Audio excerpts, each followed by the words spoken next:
രാഹുൽ മാങ്കൂട്ടത്തിനെതിരെ പരാതി നൽകിയ അതിജീവിതയെ അധിക്ഷേപിച്ച കേസിൽ അറസ്റ്റിലായ രാഹുൽ ഈശ്വറിന്റെ ലാപ്ടോപ്പ് പിടിച്ചെടുത്തു. അല്പസമയത്തിനകം രാഹുലിനെ കോടതിയിൽ ഹാജരാക്കും. രാഹുലിനായി ഇനിയും പ്രതികരിക്കുമെന്നായിരുന്നു രാഹുൽ ഈശ്വറിന്റെ പ്രതികരണം. കേസിൽ 4ാം പ്രതിയായ സന്ദീപ് വാര്യർ മുൻകൂർ ജാമ്യാപേക്ഷ നൽകി.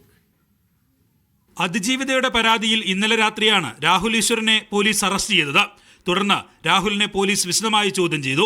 വീഡിയോ ചിത്രീകരിക്കാനായി ഉപയോഗിച്ച ലാപ്ടോപ്പ് അടക്കമുള്ള ഉപകരണങ്ങൾ കണ്ടെത്താൻ രാഹുലിന്റെ തിരുവനന്തപുരത്തെ വീട്ടിൽ പോലീസ് പരിശോധന നടത്തി.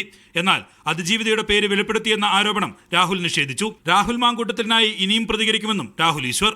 രാഹുൽ മാങ്കൂട്ടത്തിന് അനുകൂലമായി വീഡിയോ ചെയ്യുന്നത് നിർത്തണമെന്നാണ് എന്നോട് ആവശ്യം. നിർത്തില്ല. ഗാന്ധി സുരേഷ് നമസ്കാരം. രാഹുൽ മാങ്കൂട്ടത്തിന് അനുകൂലമായി വീഡിയോ ചെയ്യുന്നത് നിർത്തില്ല. അതിനിടെ കേസിൽ പ്രതി ചേർക്കപ്പെട്ട KPCC general secretary Sandeep Warrier മുൻകൂർ ജാമ്യത്തിനായി കോടതിയെ സമീപിച്ചു. ഇരയുടെ വ്യക്തിത്വം വെളിവാക്കിയിട്ടില്ലെന്നും 1.5 വർഷം മുമ്പ് പോസ്റ്റ് ചെയ്ത ചിത്രത്തിന് താഴെ മറ്റാളുകൾ കമന്റ് ചെയ്തതാണ് എന്നുമാണ് ജാമ്യഹർജിയിൽ സന്ദീപിന്റെ വാദം.